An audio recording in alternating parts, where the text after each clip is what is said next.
ಕಾಲಾಂತಕ ಕರುಣಾಳು ಸದಾ ಶಿವ ಶೂಲಧರನಿ ಶಂಭೋ ಶರಣು ಫಲನಯನ ಶವಿ ಮೌಳಿ ದಯಾಬುಧಿ ನೀಲಕಂಠ ನಿರುಪಮ ಶರಣು ಕಾಲಾಂತಕ ಕರುಣಾಳು ಸದಾ ಶಿವ ಶೂಲಧರನಿ ಶಂಭೋ ಶರಣು ಶರಣು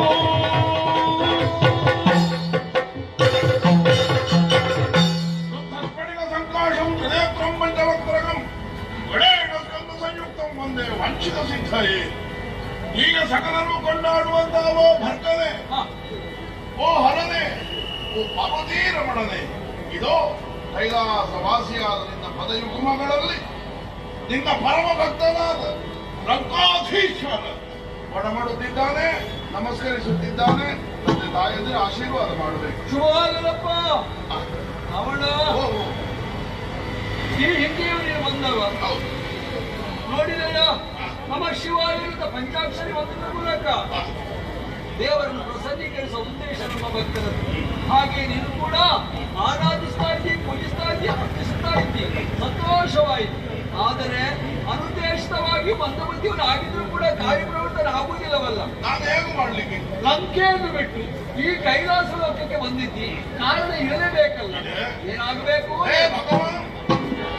ಕರುಣನಿಧಿ ನೀನೊಲಿದು ಶಿವೆಯ, ಕರುಣನಿಧಿ ನೀನೊಲಿದು ಶಿವೆಯ ಕಳುಹು ಹರುಣದು ಪಾಲಿಸುವುದರಿಂದೆನ್ನ ನುಡಿಯ ಪರಮೇಶ್ವರಿಯು ಲಂಕೆಯಲ್ಲಿ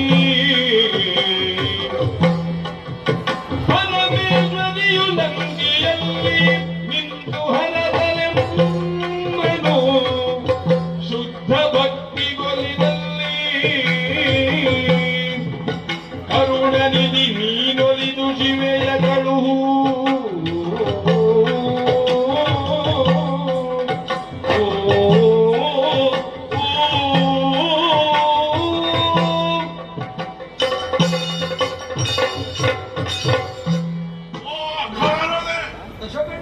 ಕರುಣಾರ್ಣವನಾದ ನೀನು ದಿಗಂಬರನಾಗಿ ಸಕಲ ಮೋಹ ಪಾಶಗಳಿಂದಲೂ ಹೊರತಾಗಿ ಕೈಲಾಸತ್ರಿಯಲ್ಲಿ ಇದ್ದು ನಮ್ಮಂಥವರನ್ನು ಸದಾ ಕಾಲವೂ ಪಡೆಯುವುದು.